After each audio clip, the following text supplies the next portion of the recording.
नमस्कार दोस्तों, आप सुन रहे हैं कमलेश्वर जी द्वारा लिखित कहानी खोई हुई दिशाएं। सड़क के मोड़ पर लगी रेलिंग के सहारे चंदन खड़ा था। सामने दाएं बाएं आदमियों का सैलाब था। शाम हो रही थी और कनॉट प्लेस की बत्तियां जगमगाने लगी थीं।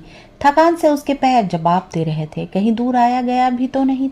फिर भी थकान सारे शरीर में भरी हुई थी। दिल और दिमाग इतना थका हुआ था कि लगता था वही थकान धीरे धीरे उतरकर तन में फैलती जा रही है। पूरा दिन बर्बाद हो गया, यही खड़ा सोच रहा था। घर लौटने को भी मन नहीं कर रहा था। आती जाती एक सी औरतों को देखकर मन और उबने लगा था। भूख पता नहीं लगी है या नहीं, वो दिमाग पर जोर डालता है। सवेरे 8 बजे घर से निकला था। एक प्याली कॉफी के अलावा तो कुछ पेट में गया नहीं, और तब उसे एहसास हुआ कि थोड़ी थोड़ी भूख लग रही है।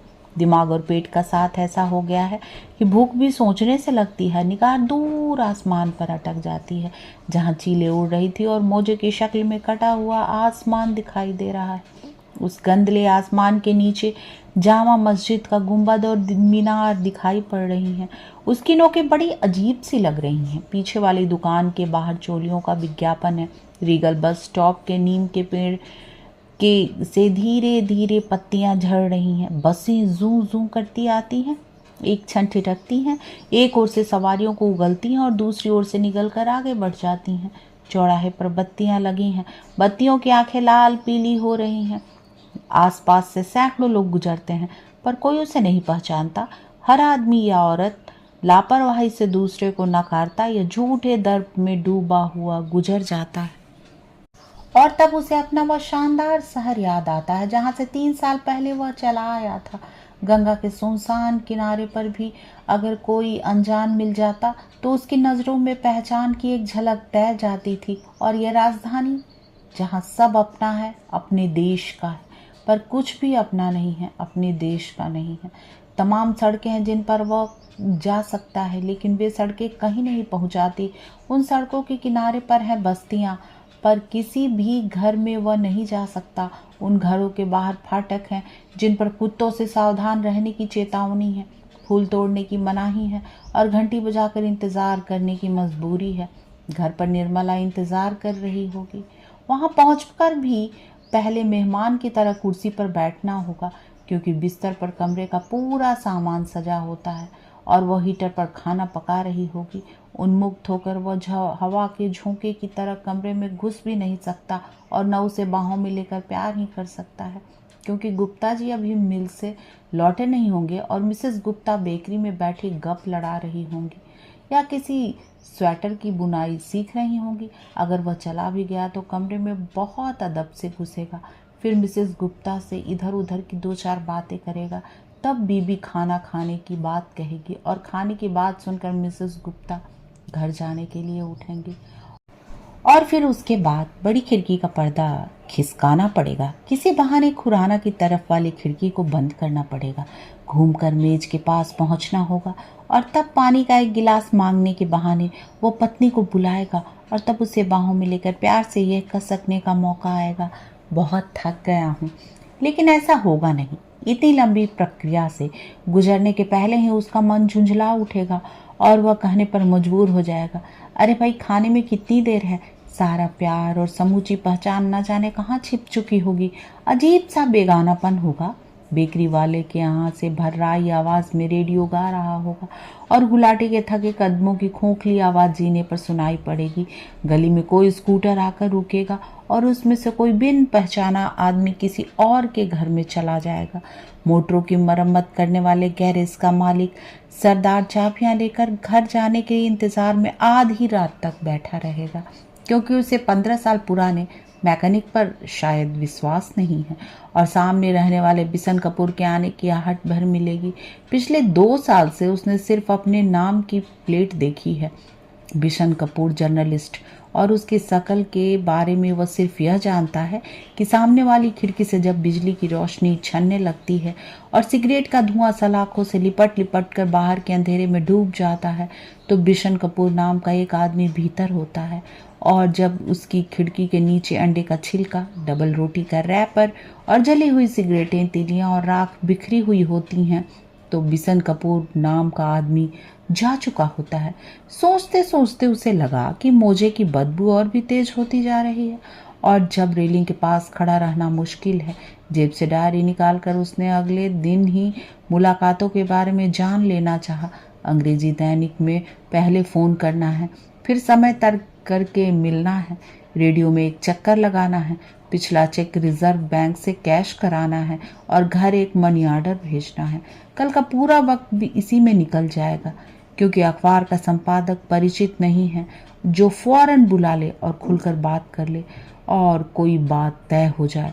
रेडियो में भी कोई बात 10 मिनट में तय नहीं हो सकती, और रिजर्व बैंक के काउंटर पर इलाहाबाद वाला अमरनाथ नहीं है जो फौरन चेक लेकर रुपया ला दे। डाक खाने पर व्यापारियों के चपरासियों की भीड़ होगी जो 10-10 मनी ऑर्डर के फॉर्म लिए लाइन में खड़े होंगे और एक कागज पर पूरी रकम और मनी ऑर्डर कमीशन का निजाम लगाने में मशगूल होंगे। उनमें से कोई भी उसे नहीं पहचानता होगा। तब उसे झुंझलाहट सी हुई। डायरी हाथ में थी और उसकी निगाहें फिर दूर की ऊंची इमारत पर अटक गई थी जिस पर बिजली के मुकुट जगमगा रहे थे, और उन नामों में से वह किसी को नहीं जानता था। इलाहाबाद में सब बड़े कपड़े वाले के बारे में इतना तो मालूम था कि पहले वह बहुत गरीब था और कंधे पर कपड़ा रखकर फेरी लगाता था, और अब उसका लड़का विदेश पढ़ने गया हुआ है, और वह खुद बहुत धार्मिक आदमी है जो अब माथे पर छाप तिलक लगाकर मनमाना मुनाफा वसूल करता है और कॉरपोरेशन का चुनाव लड़ने की तैयारियां कर रहा है। यहाँ कुछ भी पता नहीं चलता, किसी के बारे में कुछ भी मालूम नहीं पड़ता। कनॉट प्लेस में खुले हुए लॉन है, तन्हा पेड़ है, और उन दूर दूर खड़े तन्हा पेड़ों के नीचे नगर निगम की बेंचें हैं जिन पर थके हुए लोग बैठे हैं, और लॉन में एक आध बच्चे दौड़ रहे हैं। बच्चों की शक्लें और शरारतें तो बहुत पहचानी सी लगती हैं, पर गोलगप्पे खाती हुई उनकी मम्मी अजनबी हैं, क्योंकि उसकी आंखों में मासूमियत और गरिमा से भरा प्यार नहीं है। उनके शरीर में मातृत्व का सौंदर्य और दर्प भी नहीं है, उसमें सिर्फ एक खुमार है और एक बहुत बेमानी और पिटी हुई ललकार है जिसे न तो नकारा जा सकता है और न स्वीकार किया जा सकता है। वो ललकार सब कानों में गूंजती है और सब बहरों की तरह गुजर जाते हैं। लॉन पर कुछ क्षण बैठने को मन हुआ, पर उसे लगा कि यहाँ भी कोई ठिकाना नहीं। अभी कल ही तो चोर की तरह दबे पांव घास में बहता हुआ पानी आया था और उसके कपड़े भीग आए थे। तन्हा खड़े पेड़ों और उनके नीचे सिमटते अंधेरों में अजीब सा खालीपन है। तन्हाई ही सही, पर उसमें अपनापन तो हो। वह तन्हाई भी किसी की नहीं है, क्योंकि हर 10 मिनट बाद पुलिस का आदमी उधर से घूमता हुआ निकल जाता है। झाड़ियों की सूखी टहनियों में आइसक्रीम के खाली कागज और चने की खाली पुड़िया उलझी हुई है, या कोई बेघरबार आदमी शराब की खाली बोतल फेंक कर चला जाता है। डायरी पर फिर उसकी नज़र जम जाती है और शोर शराबे से भरे उस सैलाब में वह बहुत अकेला सा महसूस करता है, और लगता है कि इन 3 सालों में ऐसा कुछ भी नहीं हुआ जो उसका अपना हो, जिसकी कचोट अभी तक हो, खुशी या दर्द अब भी मौजूद हो। रेगिस्तान की तरह फैली हुई तन्हाई है, अनजान सागर तटों की खामोशी और सूनापन और पछाड़ खाती हुई लहरों का शोर भर है, जिससे वह खामोशी और भी गहरी होती है। मोजे की शक्ल में कटा हुआ आसमान है और जामा मस्जिद के गुंबद के ऊपर चक्कर काटती हुई चीलें हैं, औरतों का पीछा करते हुए फूल बेचने वाले और यतीम बच्चों के हाथ में शाम की खबरों के अखबार हैं। और तभी चंदर को लगा कि एक अरसा हो गया, एक जमाना गुजर गया, वह खुद अपने से नहीं मिल पाया, अपने से बातें करने का वक्त ही नहीं मिला, यह भी नहीं पूछा कि आखिर तेरा हाल क्या है और तुझे क्या चाहिए। हल्की सी मुस्कुराहट उसके होठों पर आई और उसने हर शुक्रवार के आगे नोट किया, खुद से मिलना है, शाम 7 बजे से 9 बजे तक, और आज तो शुक्रवार है, यह मुलाकात आज होनी चाहिए। घड़ी पर नजर जाती है और 7 बजा है, पर मन का चोर हावी हो जाता है। क्यों न पहले टी हाउस में एक प्याला चाय पी ली जाए। न जाने क्यों मन अपने से मिलने से घबराता है, रह रह कर कतराता है। तभी उस पार से आता हुआ आनंद दिखाई देता है। वो उससे भी नहीं मिलना चाहता। बड़ा बुरा मर्ज है आनंद को। वह उस छूत से बचा रहना चाहता है।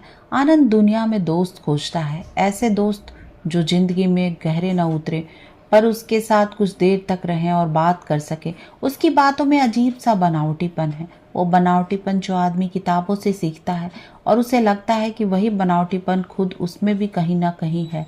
जब कॉलेज और यूनिवर्सिटी के दर्जों में बैठ बैठ कर वो किताबों से जिंदगियों के मरे हुए ब्यौरे पढ़ रहा था और अब आज उसे लगता है कि वो सारा वक्त बड़ी बेरहमी से बर्बाद किया गया है।